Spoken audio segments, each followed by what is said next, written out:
दोस्तों 13 अप्रैल 2024 को 300 से ज्यादा रॉकेट्स और ड्रोन्स इजराइल पर छोड़े गए। इसकी रेस्पॉन्सिबिलिटी ली ईरान ने। यह अटैक 3 रीजंस की वजह से काफी इंटरेस्टिंग है। रीजन नंबर 1, ईरान के 99% ऑफ द रॉकेट्स हवा में ही डिस्ट्रॉय कर दिए गए। रीजन नंबर 2, इस अटैक से इजराइल को नुकसान नहीं बल्कि बिलियंस ऑफ डॉलर का फायदा हुआ। और रीजन नंबर 3, ईरान पहले से ही जानता था कि उसके रॉकेट्स फेल हो जाएंगे, फिर भी उन्होंने ये अटैक करना सही समझा। अब अगर ईरान पहले से ही ये सब कुछ जानता था तो उसने ये अटैक क्यों किया? इस वीडियो में हम इसके पीछे के कुछ रीजन समझने की कोशिश करेंगे।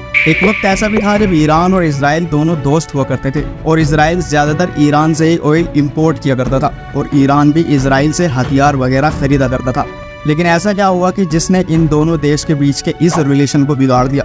और क्या ये वर्ल्ड वॉर 3 की शुरुआत है या फिर वर्ल्ड वॉर 3 ऑलरेडी शुरू हो चुका है? 1 अप्रैल को इजराइल ने डेमोस्कस में मौजूद ईरान के कॉन्सुलेट पर हमला किया। इस अटैक में एक ईरानी जर्नल और 6 लोग मारे गए और इस अटैक के बाद ईरान ने इजराइल को सबक सिखाने की ठान ली और इस ऑपरेशन को नाम दिया ट्रू प्रॉमिस। इस अटैक के बाद ईरान ने सीधा अमेरिका कॉल लगाया और उन्हें बताया कि इस हमले के अगेंस्ट हम जरूर जवाब देंगे, यानी रिटेलिएट करेंगे।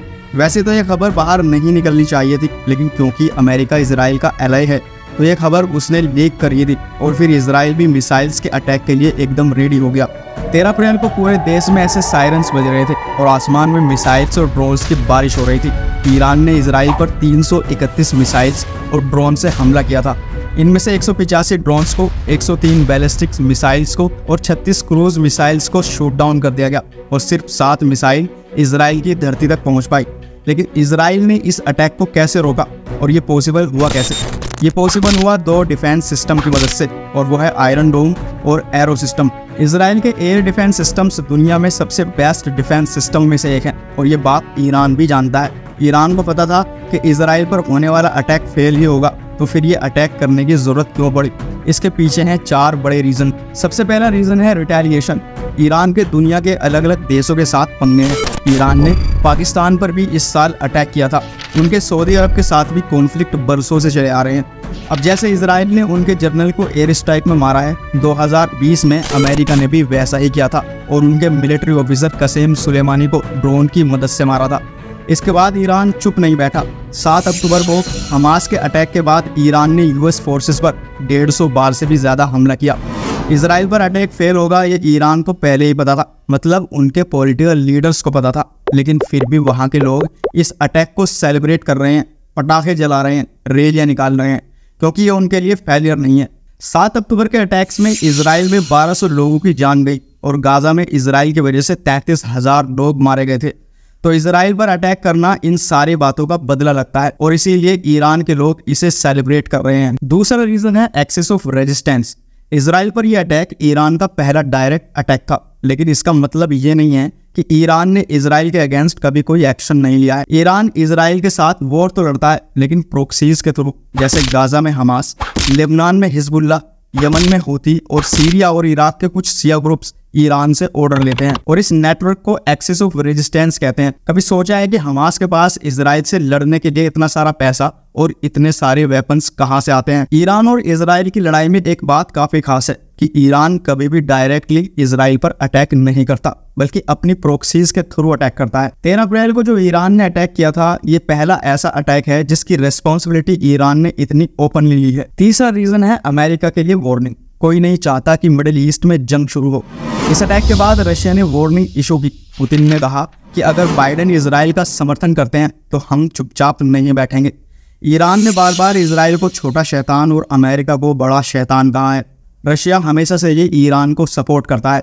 अब अगर इजराइल फ्यूचर में इस अटैक के जवाब में कोई हमला करता है तो ईरान और रशिया एक अलायंस में तब्दील हो सकते हैं, यानी कि वो इजराइल के खिलाफ आपस में हाथ मिला सकते हैं। और अगर अमेरिका ने ईरान पर अटैक कर दिया तो भी रशिया इन्वॉल्व हो जाएगा और ईरान यही चाहता है, क्योंकि जब रशिया और यूक्रेन में वॉर चल रही थी तब ईरान ने रशिया को हथियार सप्लाई किए थे। चौथा और सबसे इम्पोर्टेंट रीजन है मुस्लिम वर्ल्ड की लीडरशिप।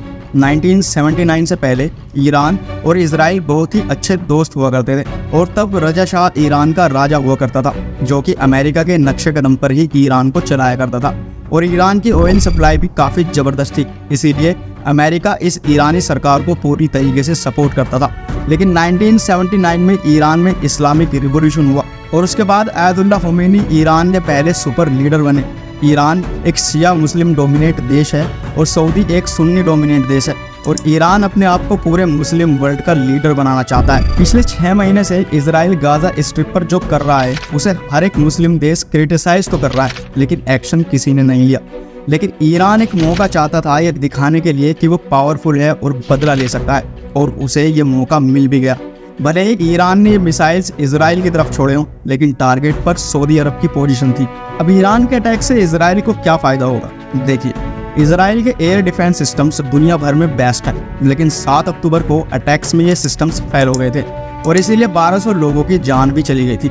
लेकिन अब ईरान के 98% अटैक्स को इजराइल के एरोथ्रो सिस्टम ने इंटरसेप्ट किया और पूरी दुनिया ने इस डिफेंस सिस्टम की काबिलियत का नज़ारा देखा, और इजराइल ने वापस से प्रूव कर दिया कि उसका डिफेंस सिस्टम सबसे एडवांस है। जिसके बाद जर्मनी ने आयरन डोम की टेक्नोलॉजी के लिए इजराइल के साथ 4 बिलियन यूरो की डील साइन की है, जिसे जर्मनी फ्यूचर में रशिया के अटैक से बचने के लिए यूज़ करेगा, और ये सिस्टम 2025 तक जर्मनी तक पहुंच जाएगा। इजराइल के लिए दूसरा सबसे बड़ा फायदा ये है कि ये प्रूव हो चुका है कि ईरान डायरेक्टली भी अटैक कर सकता है।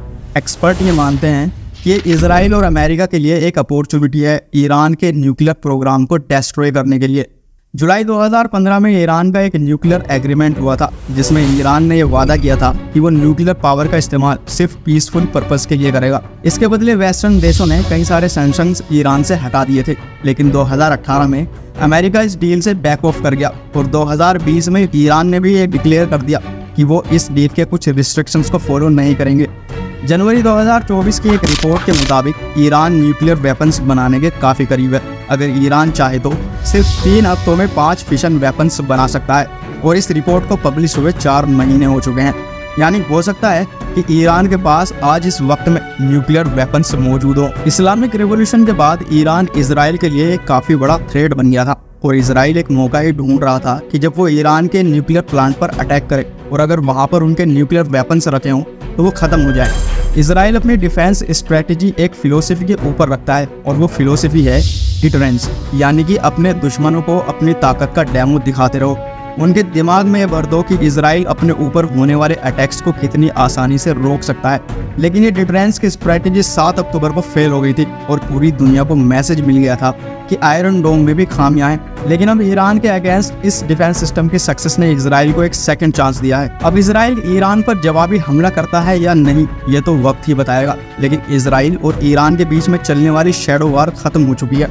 जैसे अमेरिका और यूएसएसआर के बीच में कोल्ड वार चला करती थी, वैसे ही इस्लामिक रिवॉल्यूशन के बाद पिछले 50 सालों से इजराइल और ईरान के बीच में शैडो वार चल रही थी, जहां सामने से नहीं बल्कि छुप छुप के अटैक्स हो रहे थे। आज ईरान और इजराइल के बीच शैडो वार तो जरूर खत्म हो गया है, लेकिन असली जंग तो अभी शुरू हुई है और दोनों देश आमने सामने खड़े हैं। अभी थोड़े दिन पहले ही UNSC यानी कि यूनाइटेड नेशंस सिक्योरिटी काउंसिल की एक मीटिंग हुई, जिसमें इजराइल चाहता है कि ईरान के इस्लामिक रिवॉल्यूशनरी गार्ड कोर्प्स को एक टेरर आउटफिट घोषित कर दिया जाए। वहीं ईरान कहता है कि जब इजराइल ने ईरान के डिप्लोमेटिक मिशन को सीरिया में टारगेट किया था, तब ये UNSC कहा था। उन्होंने कुछ नहीं किया, इसीलिए हमें एक्शन लेना पड़ा। इजराइल और ईरान दोनों देशों के पास न्यूक्लियर वेपन्स होने के काफ़ी चांसेस हैं। दोनों के बीच में होने वाली वॉर भी एक काफ़ी डेंजरस सिचुएशन क्रिएट कर सकती है। दुनिया 2 ग्रुप में बढ़ सकती है, जहाँ एक तरफ होगा रशिया, ईरान और चाइना, और दूसरी तरफ होगा अमेरिका, इजराइल और यूरोप।